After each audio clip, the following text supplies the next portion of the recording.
हमारे YouTube channel perfection pharmacy पर दवाइयों की सामान्य जानकारी के लिए वीडियो अपलोड किए जाते हैं। किसी भी वीडियो में खुद से दवा लेने के लिए सलाह नहीं दी जाती है। किसी भी प्रकार की दवा खाने या लेने से पहले आप डॉक्टर से सलाह अवश्य लें। यदि कोई भी किसी वीडियो को देखकर दवा लेता है तो वह स्वयं ही किसी प्रकार के नुकसान का जिम्मेदार होगा। तो everyone, welcome to my YouTube channel perfection pharmacy पर आप सभी का वेलकम है। सो फ्रेंड, आज हम लेकर आए हैं आपके लिए अनदर टॉपिक, जिस पे हम बात करने वाले हैं आज माइल्स डिजीज के बारे में, यानी बच्चों में खसरा के बारे में। तो इसमें पहले की तरह जैसे कि हम और वीडियो में हर डिजीज के यानी हर बीमारी के चार टॉपिक कवर करते आए हैं, तो इसमें भी आज उसी तरह से 4 टॉपिक कवर करेंगे।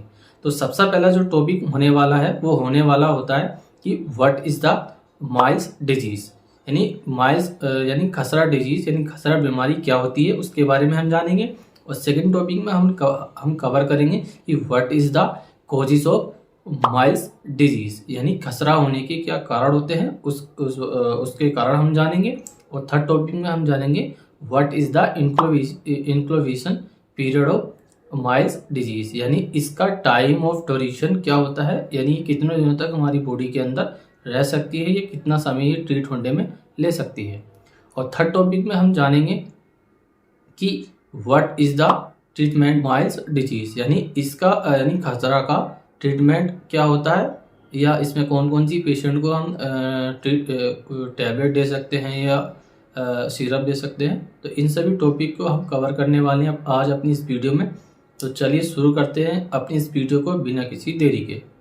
अब हम कवर करने वाले हैं इसमें सबसे पहला टॉपिक जो कि होने वाला है खसरा डिजीज से रिलेटेड। तो इसमें क्या है कि हम जानेंगे कि खसरा क्या होती है, यानी what is the miles disease, यानी खसरा बीमारी क्या होती है उसके बारे में हम थोड़ा सा जान लेते हैं। तो माइल्स यानी खसरा, जिसमें इसमें क्या होता है कि ये बहुत ही इन्फेक्टेड डिजीज होती है, यानी ये बहुत ही संक्रामक रोग होता है, जिसमें क्या होता है कि खांसी, बुखार और क्या है कि लाल दाने या आंखों से पानी भी आने लगता है, और साथ ही साथ क्या है कि आपका हेडेक भी होने लगता है। और इसमें कुछ लोगों को सीरियस कॉम्प्लिकेशन भी हो सकते हैं।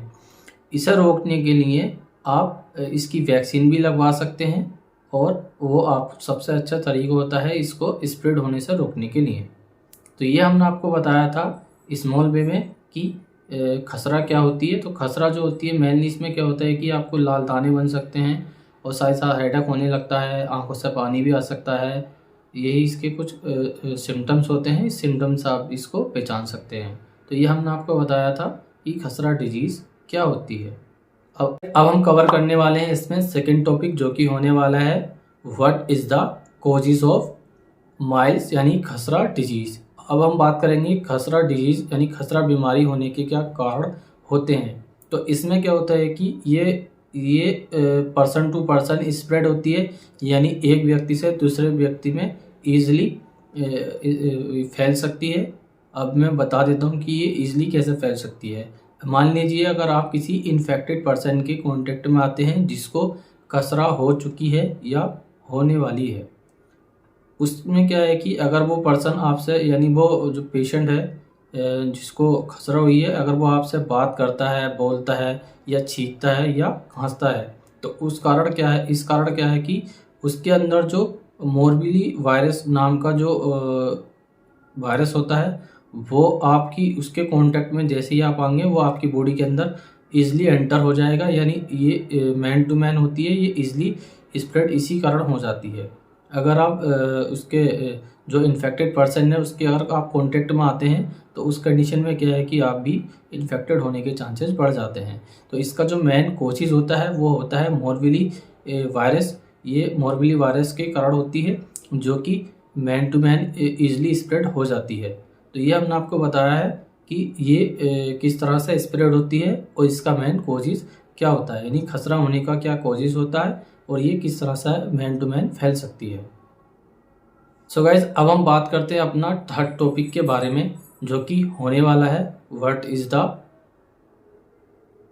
इंक्लोवेशन पीरियड ऑफ माइल्स डिजीज, यानी इसका यानी खसरा का इंक्लोवेशन पीरियड क्या होता है, यानी खसरा कितने दिनों तक हमारी बॉडी के अंदर रह सकती है या हम इसको कितने दिनों में ट्रीट कर सकते हैं। अगर हम बात करें खसरा की तो ये मिनिमम जो है मतलब मैक्सिमम जो है 10 से 12 दिन तक आपकी बॉडी के अंदर रह सकती है, यानी इसका जो इंक्यूबेशन पीरियड होता है वो 10 to 12 डेज तक हो सकता है। इसको ट्रीट होने में 10 से 15 दिन भी लग सकते हैं और 10 से 12 दिन भी लग सकते हैं। तो ये हमने आपको बताया था कि what is the incubation period of miles यानी मील्स यानी एक खसरा डिजीज़। खसरा डिजीज़ का क्या टाइम ऑफ ड्यूरेशन होता है उसके बारे में भी हमने आपको बता दिया है कि जैसे कि बताया था मैंने आपको 10 से 12 दिन में ये डिजीज़ यानी ये बीमारी आपकी बॉडी के अंदर रह सकती है। सो गाइज अब हम बात करते हैं अपना थर्ड टॉपिक जो कि होने वाला है what is the treatment of miles disease. यानी अब हम बात करेंगे कि खसरा का क्या ट्रीटमेंट होता है जिससे हम ट्रीट करके पेशेंट को ठीक कर सकते हैं। तो इसमें क्या है कि सबसे पहले आप बच्चे को सिरप दे सकते हैं जो कि ओडोक्सिल नाम से आपको मार्केट में इजीली मिल जाएगी। आपको एक ओडोक्सिल की सिरप लेनी है और आप जो डोज है बच्चे की एज के अकॉर्डिंग रख सकते हैं और ये दिन में आपको 3 बार देनी होती है। यानी आप ओडोक्सिल जो सिरप है वो आपको TDS के फॉर्म में दे देनी होती है। यानी सुबह दोपहर शाम आप उस बच्चे को 3 टाइम दे सकते हैं। याद रहे आप एज के अकॉर्डिंग कैलकुलेट करके डोज बच्चे को या पेशेंट को दे सकते हैं। अब बात करते हैं अपनी सेकंड सिरप के बारे में। तो सेकंड सिरप आपको बच्चे को देनी होती है टैक्सीलिक्स जो कि मार्केट में इजीली हो जाएगी। ये भी आपको याद रखना है कि इसकी भी जो डोज है वो पहले वाली जो ओडोक्सिल सिरप है उसके अकॉर्डिंग ही देनी होती है। यानी बच्चे की एज के अकॉर्डिंग ही देनी होती है और ये भी आप बच्चे को TDS के फॉर्म में दे सकते हैं। यानी सुबह दोपहर शाम आप बच्चे को 3 टाइम में ये सिरप दे सकते हैं। आपको एक सिरप और लेनी है जो कि आती है बिटकोफोल नाम से, मार्केट में इजीली आपको मिल जाएगी। ये भी आपको एज के अकॉर्डिंग जो डोज है वो कैलकुलेट कर लेनी है और उसके बाद में क्या है कि आप इसको एज TDS दे सकते हैं। यानी दिन में 3 बार दे सकते हैं, यानी सुबह दोपहर शाम, यानी 3 टाइम बच्चे को ये सिरप दे सकते हैं जो कि बिटकोफोल के नाम से आती है।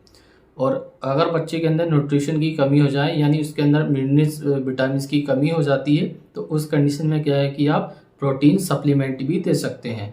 प्रोटीन सप्लीमेंट याद रहे आपको दिन में 2 बार देनी होती है, यानी एज BD देनी होती है। सुबह और शाम दे सकते हैं विथ मिल्क, यानी आप दूध के साथ में 1-1 चम्मच उसमें पोटा डाल के बच्चे को पिला सकते हैं। तो ये हमने आपको बताया था कि खसरा का क्या ट्रीटमेंट होता है जिससे हम ट्रीट करके बच्चे को या पेशेंट को ठीक कर सकते हैं। सो आज के लिए इतना ही, मिलते हैं नेक्स्ट वीडियो में। See you, take care, bye, thank you for watching us. जय हिंद।